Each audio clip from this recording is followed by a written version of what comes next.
Howdy, it is I, Junk, back again not very soon. How are you doing? I know it's an odd time for me to be uploading a video like this, but I didn't want to let any longer go before I showed you a game I played last week. And it was about the investigation tasks we had. In particular, it was the investigation task for the capping beacons with the Kid Titan.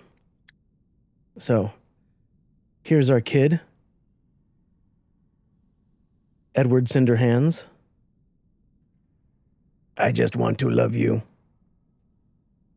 Yeah, so the game plan here. Now, when I got the task is you have to cap 2 beacons with a Kid Titan. I'm thinking, well, the kid isn't going to, outrun a lot of robots, right? So my best bet is to drop on a beacon, let them flip it, and then flip it back. Well, the best place to do that is going to be enemy home.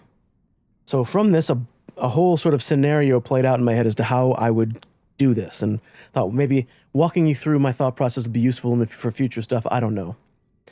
But since I knew my plan was I want to get to their beacon and charge my Titan meter, a couple things flow from that. One is that if we go to these skills here, I needed to use the Titan Master ability. So Titan gets a permanent starting bonus. The second thing is I knew I needed to use electric melee weapons because the electric melee weapons charge the Titan meter very, very quickly. And I knew I needed to have a bot that was very, very fast. So I put in a fast beacon runner with electric melee, get to their beacon, flip it. Then I drop the kid. The kid, for his part, his goal is move off the beacon.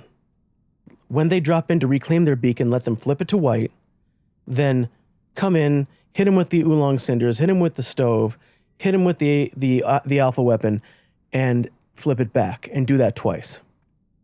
So that is the whole game plan. And I think things went better than expected. So, yeah, let's just get right into it. All right, we're here on Springfield for the capture 2 beacons with a Kid Titan task.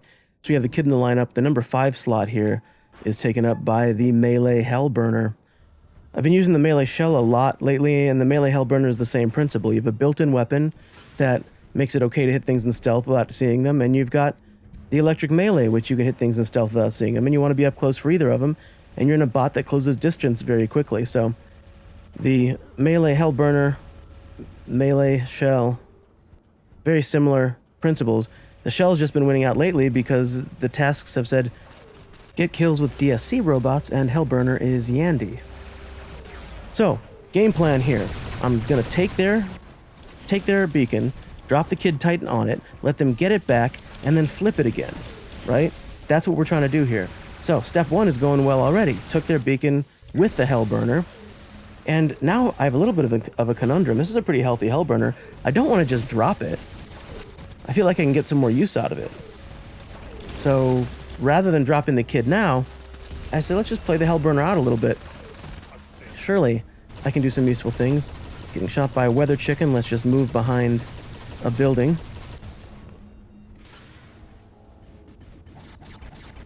And they drop in a Hades. The Imperial Hades. A little Darth Vader action. I get hung up on terrain there for a second, and I switch to drop in the kid, and he flipped the beacon already. So my plan, not going well, and I'm under 100,000 health, so I realized, oh, I might have just messed this whole thing up at the beginning. I need to take this guy out, flip this back, and drop that Kid Titan now. But he might take me out first. Well, he helpfully moves off the beacon. My explosion manages to take him out, and yeah, time to put in that Kid Titan before I mess this up any further. So here's the kid, Mahavajra on the shoulder, and 2 cinders on his fists. Get it? Edward Cinder Fists? See what I did there at the top? Now, we've got an enemy Dagon and a friendly weather chicken here. And I'm concerned that I'm going to end up sacrificing my teammate, but I kind of have to. Like, I need this beacon to flip to beat the task. Don't worry, it's going to be fine. Listen, I'm going to carry you, but sometimes I got to drop you to carry you, all right? And moving into position. Okay, the Dagon flips it. As soon as Dagon flips it, the cinders kick in, the built-in weapon kicks in, the alpha weapon kicks in, he's gone. And flip it back. That's one of 2 caps, exactly as planned. I'm starting to feel like this game plan is working out okay. So now, moving back off to the side, I really want them to drop in something else, but now, of course, I got a teammate here. And there's kind of 2 concerns I have at this point. One is I need them to drop in the beacon and take it. So far, it looks good because the teammate's leaving. The second thing is, when they drop in, I need them to go after the beacon and not me. And maybe I should have moved back a little bit further in hindsight, because I worry that I didn't want to leave the beacon too far, and now I see, oh, there's an enemy Eiffel with bendy bullets. I'd rather not take that particular challenge on. Friendly Ocho drops in. And an enemy angler drops in. And this is where I don't think the angler played this well. If you see a Kid Titan with 2 cinders, and you know that Kid Titan has a built-in area of effect weapon, what do you think blinding him is going to accomplish? Because I've got 3 weapons that are going to hit you if I'm blind. So it didn't even actually blind me, but if it had blinded me, then what? Then you get taken out by cinders just the same. So I think that was a mistake. I think it should have shot from range and tried to keep out of the area of effect. Would have been the better play. As I'm walking back towards the beacon, because I don't want to be too far from it, Ophion drops in. I'm hoping if I circle around the building, the Ophion will circle towards the beacon, but my teammates are too good for a change. Teammate support comes in, and he's taken out behind a building. So now I'm getting slightly concerned. This has gotten really messy, and just as I am thinking that, enemies drop in a Skyros. Skyros, who lives to flip beacons, couldn't be more happy about that. And I'm watching that. I'm getting shot by the bendies from the Eiffel, but I'm watching and I see, okay, it flipped to white. I don't actually want him to flip it, so I hustle onto the beacon. I don't want him to get it to red. Hustle onto the beacon just in time to start putting some damage into that Skyros, and it would have been a long fight, but he decides he's not here for it. So, mercifully, there's my second cap, and now my only problem is an Eiffel with bendy bullets against the starter Titan. Well, okay, bendies will stop bending if you get close enough. So I move closer and closer and closer till the bendies stop bending for him. He decides to solve this problem by dashing over my shoulder. That was the mistake. He should have dashed back and got the bend back. But instead he dashes over my shoulder. So my little, nope, shaking the head there, and punish him with all of the built-in weapons and the Alpha. And in the year of our Lord, 2024, a Kid Titan with cinders just took out a bendy bullet Eiffel. Is that a sign of skill, or did I just spend more on the Kid Titan? Well, 2 things can be true. Okay, we have Jumping Mender. Only get the assist there, but I'll take it. And this is another place where the game gets kind of messy. In the perfect world, all things being equal, I would want to stand on this beacon and defend it to the best of my ability. And I see over here now, we've lost our home beacon, and it looked like we lost our home beacon to a Seraph.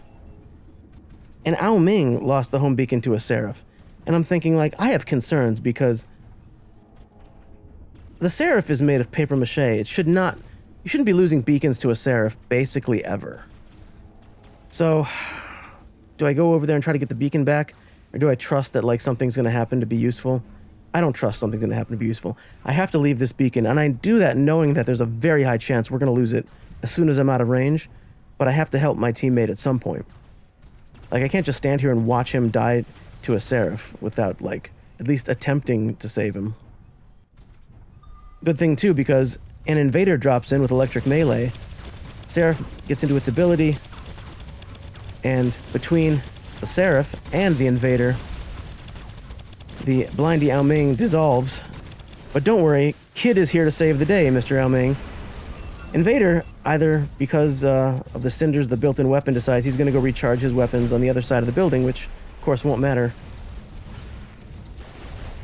Still cooking. Invader comes back to put the hurt on me. I return the favor. You can see, I thought we're getting him all the way down, but then I guess the Pascal drone he must have that kicks in. I don't see it, but it must be there. Oh no, I'm wrong. It's the Reviver. Reviver kicks in. And we have to grind him down again further. The very last minute, I get some teammate help in the form of Rook. I went down to under 120 there briefly. Get back up to 191 as I get the invader, and it looks like the game is just about over, and I see there is a jumping Loki. So just to be petty, I drop in the Seeker Shenlu. And he gets into range. And I drop him just because, no, just no. Alright, that is the game where the Kid Titan works better than expected. Not exactly as the game plan went. I don't remember there being a bendy bullet Eiffel in that game plan. 7.6 million, 2 assists, 8 kills, 6 beacons. The guy at the bottom of their leaderboard you would think didn't play at all, except when you watch back the video, he was the first kill we got. He was, when we were in the Hellburner, he was in a Puncher Orochi. So I don't know if he rage quit after that, or... yeah, I don't know what happened. But yeah, I just thought I should share this because that Kid Titan was kind of a surprise to me. Well, if you made it to the end of the video, thank you. If you're a dog or cat at home alone, I'm sure you're a good puppy or kitty and your parents will be home with a treat really soon, and I will talk to you again really soon. Later.